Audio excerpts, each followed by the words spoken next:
नमस्कार मित्रांनो. आजचा हा व्हिडिओ केवळ एक सामान्य राशी भविष्य नाही, तर तुमच्या आयुष्यातील सर्वात मोठ्या रहस्याचा पर्दाफाश आहे. तुमच्याच घरात, तुमच्याच मित्रपरिवारात, अगदी जवळच्या वर्तुळात एक असा घातकी आणि विश्वासघातकी गुप्त शत्रू बसलाय, ज्याला तुम्ही स्वतःच मानताय. तूळ राशीचा हा भयानक, रहस्यमयी आणि तितकाच अद्भुत खुलासा कदाचित तुमच्या पायाखालची जमीन सरकावून टाकेल. हा शत्रू कोण आहे? तो तुमच्याशीच असा का वागतोय? हे आज आपण या व्हिडिओमध्ये सविस्तर पाहणार आहोत. पण मित्रांनो, पुढे जाण्यापूर्वी एक अत्यंत महत्त्वाची गोष्ट. जर तुम्हाला खरोखरच या संकटातून बाहेर पडायचं असेल आणि महादेवांचा आशीर्वाद मिळवायचा असेल, तर आत्ताच्या आत्ता कमेंट बॉक्समध्ये ओम नमः शिवाय किंवा तुमचं नाव टाईप करा. जेव्हा तुम्ही हे लिहिता, तेव्हा एक सकारात्मक ऊर्जा निर्माण होते आणि आजचा हा उपाय तुमच्यासाठी 100% काम करेल. चला, आधी कमेंट करा आणि मगच पुढे जा. कारण अर्धवट ज्ञान अधिक धोकादायक असतं. मित्रांनो, मला प्रामाणिकपणे सांगा, गेल्या अनेक वर्षांपासून तुम्ही ज्या छोट्या छोट्या छळाचा, मानसिक त्रासाचा आणि नरक यातनांचा सामना करत आहात, त्याचे मूळ नेमकी कोठे आहे? तुम्ही जगाचा नेहमी प्रामाणिकपणे विचार करता. कोणाचं वाईट व्हावं असं तुमच्या स्वप्नातही येत नाही. पण बदल्यात तुम्हाला काय मिळतं? विश्वासघात.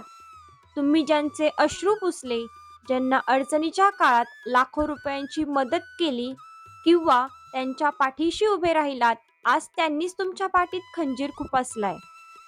तुमच्या मनात प्रश्न पडतो ना, माझं काय चुकलं? आज त्याचं उत्तर तुम्हाला मिळणार आहे. तूळ राशीचं चिन्ह काय आहे?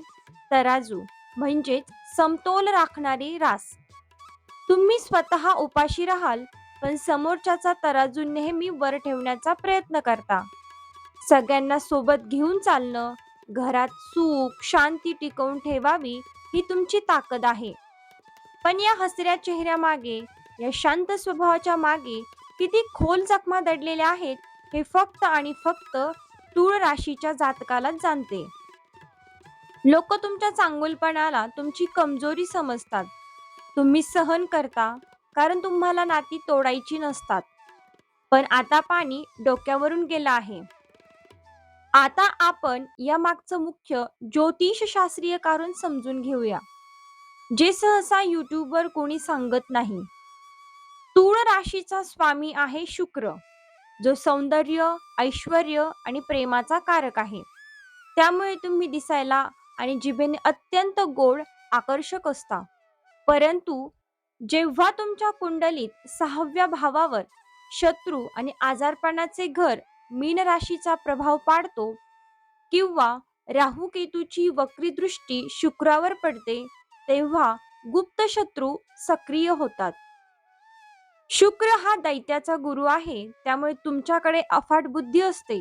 पण राहू केतूच्या प्रभावामुळे तुमच्याच जवळचे लोक तुमचे यश बघून तुमच्यावर अदृश्य जळफळाट किंवा नजरदोष निर्माण करतात.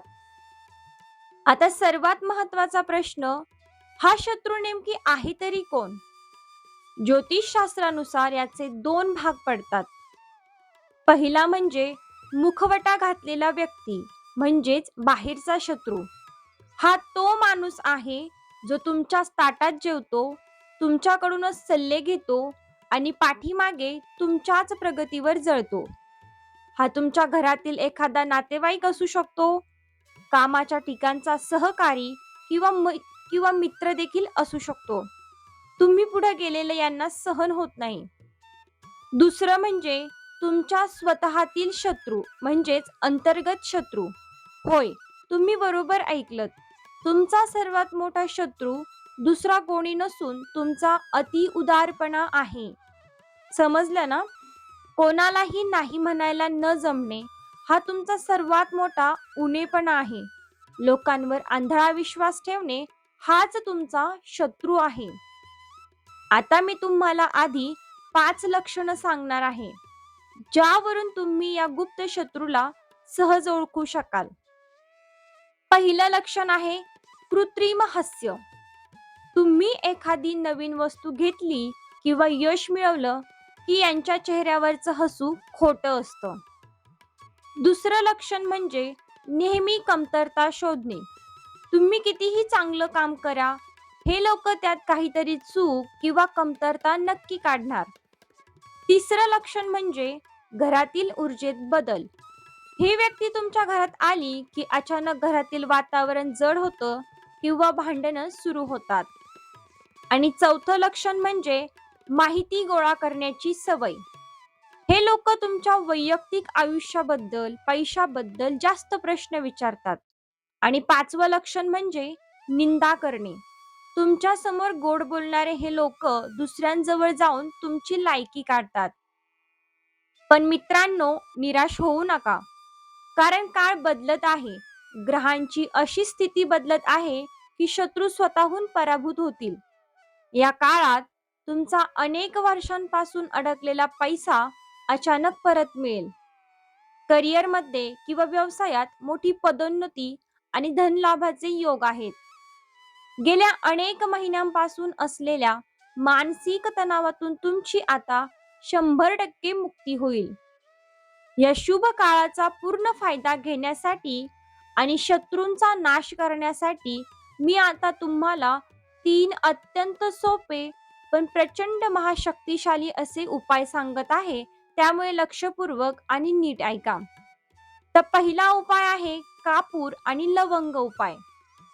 रोज संध्याकाळी तांब्याच्या किंवा मातीच्या पात्रात 2 भीमसेनी कापूर आणि 3 अख्ख्या लवंग जाळा आणि त्याचा धूर संपूर्ण घरात दाखवा. दुसरा उपाय आहे शुक्राचे दान. प्रत्येक शुक्रवारी गरजू व्यक्तीला पांढरी साखर, दूध किंवा तांदूळ दान करा. यामुळे तुमचा भाग्येश शुक्र बलवान होईल. आणि तिसरा उपाय आहे मौनाचा नियम. आजपासून एक नवस करा. तुमच्या आर्थिक बाबी, बँकेतील पैसे आणि भविष्यातील योजना कोणालाही सांगू नका. शेवटी मी इतकंच म्हणेन, स्वतःवर विश्वास ठेवा. भगवंताने तुम्हाला खूप शक्तिशाली बनवलं आहे. मनातल्या आणि घरातल्या शत्रूला ओळखा, सावध व्हा आणि ताठ मानेने पुढे चला. विजय तुमचाच आहे. जर तुम्ही सुरुवातीला कमेंट करायची विसरला असाल तर आता कमेंट बॉक्समध्ये जय महाकाल नक्की लिहा. माहिती आवडली असल्यास व्हिडिओला लाईक करा आणि आपल्या तूळ राशीच्या मित्रांसोबत व्हिडिओ आवर्जून शेअर करा. चॅनलला सबस्क्राईब करायला विसरू नका. धन्यवाद. भेटूया पुढच्या व्हिडिओमध्ये.